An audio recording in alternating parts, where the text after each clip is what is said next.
and welcome back to my channel. Today I thought it would be fun to show you how to make some really simple watercolor gift tags to add a little homemade touch to your gifts this season.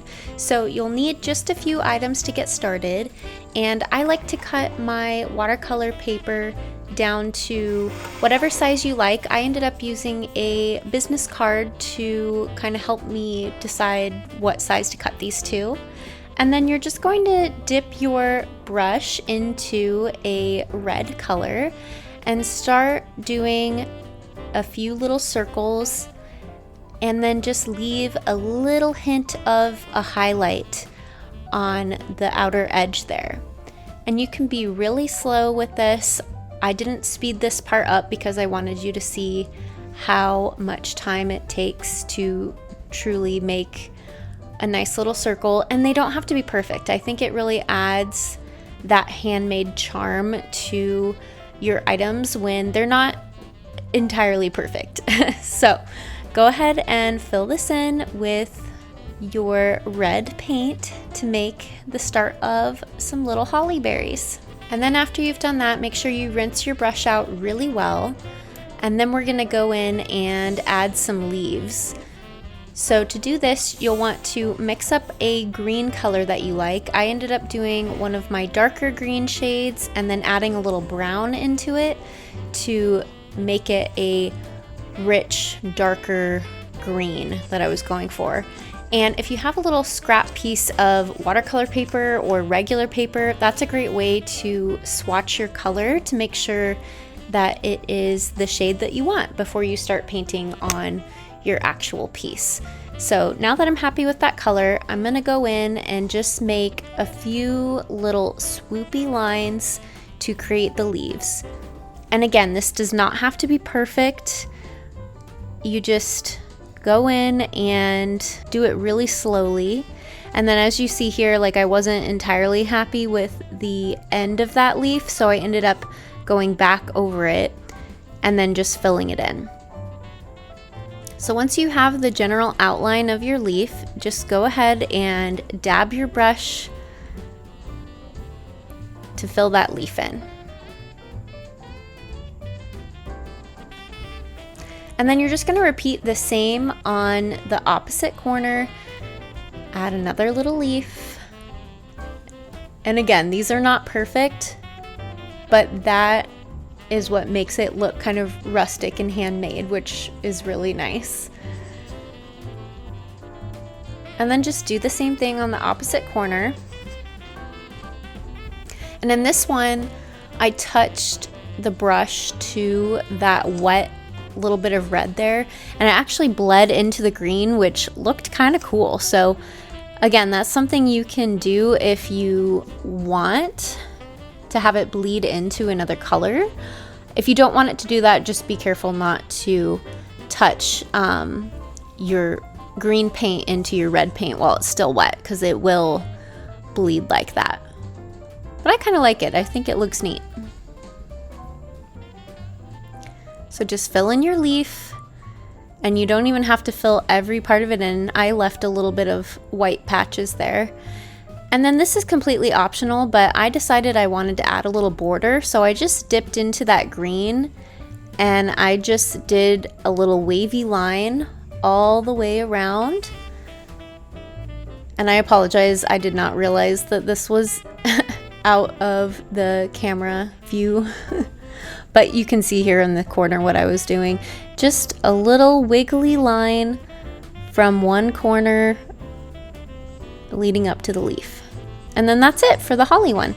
Now we're going to go ahead and do one other design. These are going to be some little pine trees. So you can use that same green color that you did before, and you're just going to do a little line in the corner, and then you're just going to lightly tap your brush from side to side to create the pine tree branches and leaves. And again, this doesn't have to be perfect. If you look at pine trees in the wild, they've got lots of gaps and spaces and all kinds of stuff. So that's what makes making these trees really simple. You just want to dab your brush back and forth to create that outline of a pine tree. And then just keep dipping into your color there to deepen up parts that you want to add a little more color to. And look at that, now we've got a little pine tree. I decided to mix up a little more color, and I wasn't going to exactly match it to that green, so I just made it a very similar color, but that way my trees would be slightly different color.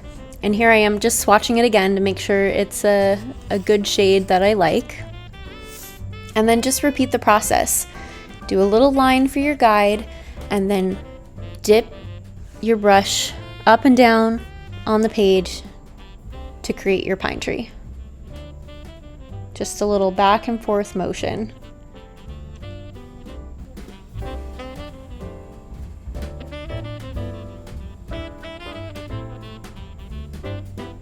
And now we have 2 pine trees. And what I did was I made the outermost pine tree the tallest, and then I just made each one a little bit shorter from there. You can make your pine trees whatever height and thickness that you want, but that's just what I decided to do here.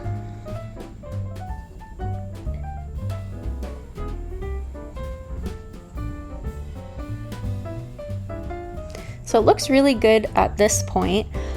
What I ended up doing was taking a little more of that darker green, like mixing up a slightly darker shade, and then going back over parts of the pine tree to give it a little bit more dimension.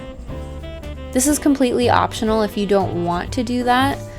You don't have to, but I think it adds just a little more dimension to those pine trees.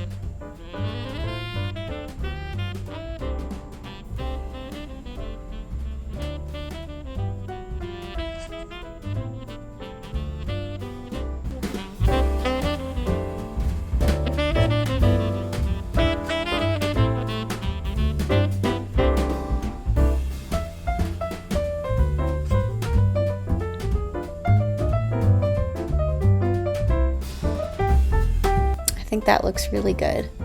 So next, I decided to rinse out my brush really well, and I'm gonna add a border around this one, but I decided I would use that same red color we used for the holly leaves. So really for this project, you only need 2 colors. And these are the colors I chose, but you are welcome to make your gift cards in any colors you like. And for this one, I did a very similar kind of squiggly line, but I decided to do little loops, almost like it was like a ribbon or something. And for this, I just went really slowly, and I did little loop-de-loops back and forth.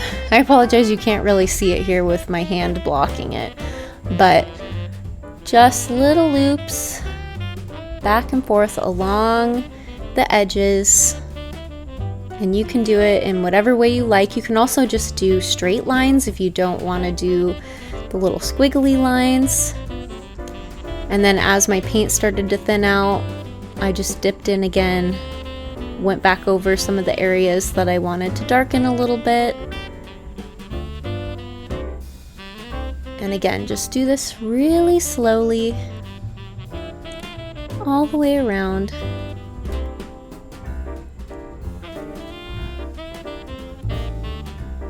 And this is totally optional. You don't have to do a little border like this if you don't want to, or if you're not quite comfortable enough to do it.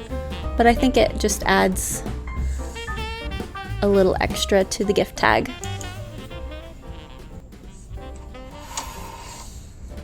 And there we go. Now we have 2 different designs for gift tags that are super simple. And then I decided to add the to and from with watercolor, so you can see me painting that here.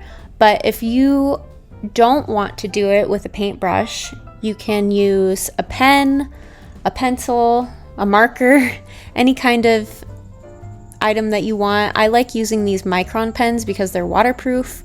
So here I am showing you that you can just do it with a marker. Just make sure that the cards are dry before you do this, otherwise you could smear that watercolor all over. And then it's totally optional, but if you have a hole punch and some ribbon or twine, you can hole punch any corner or in the center of the card on the outer edge, and then thread some twine or ribbon through there to attach it. For me, I decided just to leave it like this, and I'm gonna just use some tape or double-sided tape on the back to attach it to my gifts. And that brings us to the end of this tutorial. I hope that you had a really fun time. If you end up making any tags, I would love to see them. You can tag me on Instagram at Granola Girl Outfitters, and I would love to see what you make. Thank you so much for spending time with me today, and I really appreciate you being here. If you enjoyed this video, please consider subscribing and liking the video, and leave me a comment letting me know if you decide to make some gift tags. Thanks so much, and I hope you have a very happy holiday season. I'll see you next time.